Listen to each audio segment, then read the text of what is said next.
So we've got the Trump tariffs going into effect on Canada, Mexico, and China. They are going to be 25% tariff on Canada and Mexico and 10% on China, which really doesn't make too much sense because the reasons that they're talking about it is the like fentanyl trade or something, like putting fentanyl into the U.S. and illegal immigration. But for Canada, for the data, they don't really ship, a bunch of fentanyl over the Canadian border or illegal immigrants over there. So putting them in the same category as Mexico in a 25% tariff, and then China, which does more of the fentanyl stuff, as a lesser one. It's all kind of weird. I don't really know where these numbers came from, but depending on which side you look at, either there's going to be the side that hates Trump and everything he does, or the side that loves Trump and everything he does.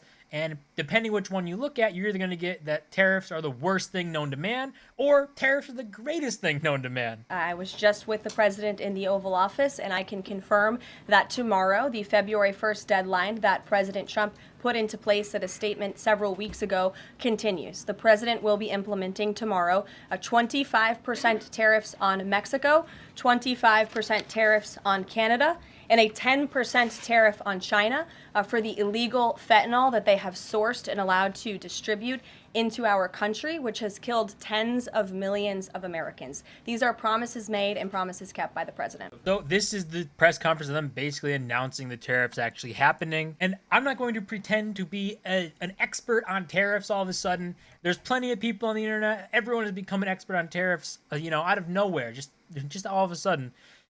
Basically, I would think the short term for tariffs, like if you're actually thinking of using this strategically, which I don't know if I would put Trump in that category, but if there was, the short term for tariffs would be increased prices, but the long term would be returning manufacturing or creating stuff in America, giving people these higher paying jobs that are don't require some like massive college degree. There's been talks of that people who don't want to go to college can still get a higher paying job if you manufacture stuff in the country, and that's what would balance it out. You wouldn't get a decrease in prices through tariffs. You get an increase, but the idea, at least longer term, would be the jobs come back and the wages you get are actually outpacing whatever the increase in inflation is, meaning you actually gain purchasing power. That would be the idea, the strategic idea behind it.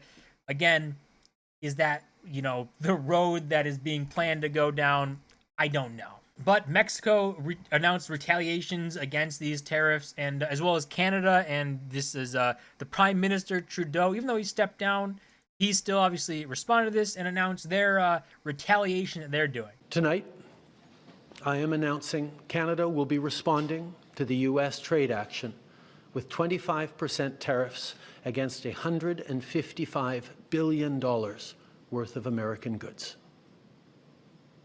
This will include immediate tariffs on $30 billion worth of goods as of Tuesday, followed by further tariffs on $125 billion worth of American products in 21 days' time to allow Canadian companies and supply chains to seek to find alternatives.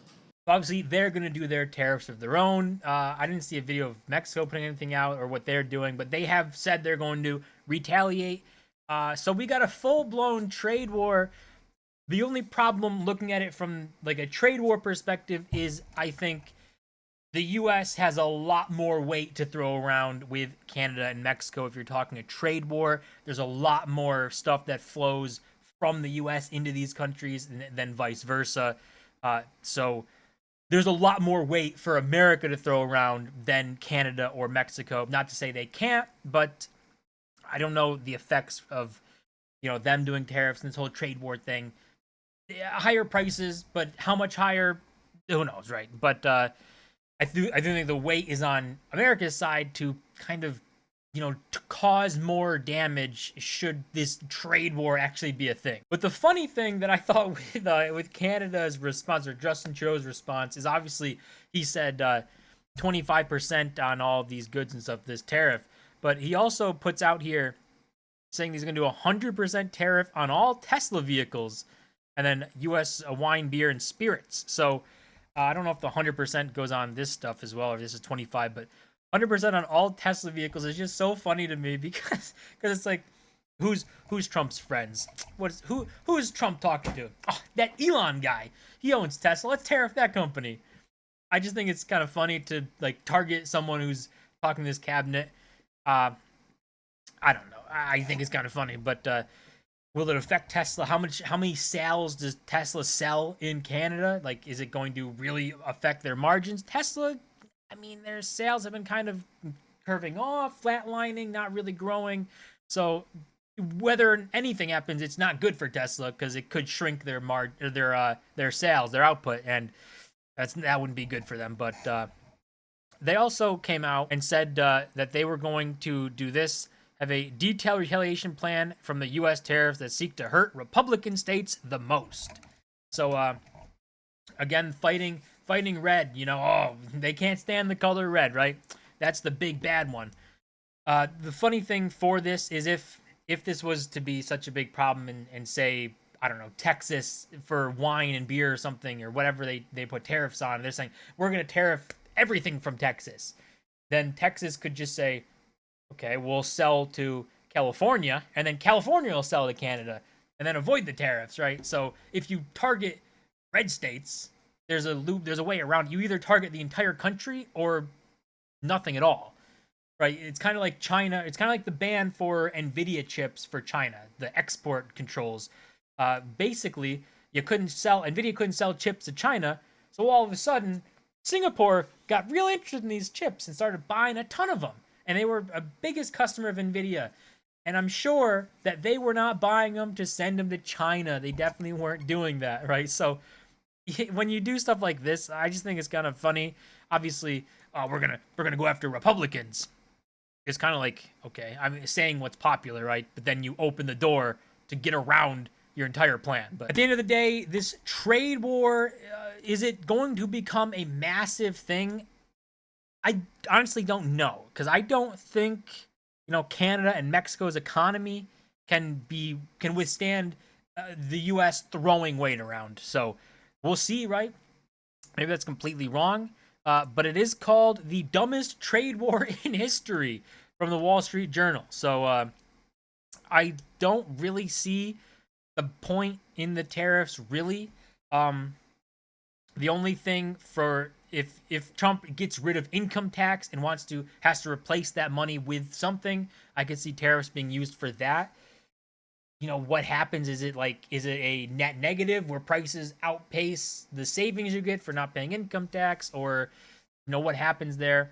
Who knows, right? We got to see it all play out. Again, I think there's a short-term impact of tariffs with a price impact, and then a long-term, you hope that manufacturing returns and jobs return, and have those jobs be decently paying ones where it outpaces whatever the prices go up by. So maybe that's the plan here. But there is this trade war going on. Will there be winners and losers? How long will it actually go on? Because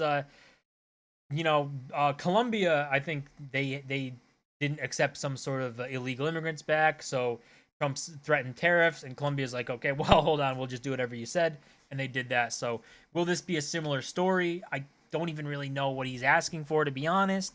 But the funniest thing that could come out of this is that obviously China getting kind of a good treatment here, right? They're being lumped in with all this stuff, and they actually do sell a lot of fentanyl to the U.S. or smuggle or whatever, but get fentanyl into the U.S., and they have the lowest tariffs. But it would be funny if all of a sudden there's these countries that want to battle with the U.S. and everything, and all of a sudden they flips and the U.S., we go to China and say, hey, you know what? Let's actually partner up, and we'll do no tariffs on anything, become a major, just two economic forces, the biggest forces in the world, and just kind of put tariffs on everyone else. I think that, what if that's an outcome? That could be something that happens. I don't know. It would be just kind of funny if it just gets forced to push America and China closer together. But I'm not going to pretend to be a tariff expert. There's already plenty of them on the internet pretending to be. All we'll have to do is wait and see, right? That's all we can do. Will the tariffs cause massive inflation?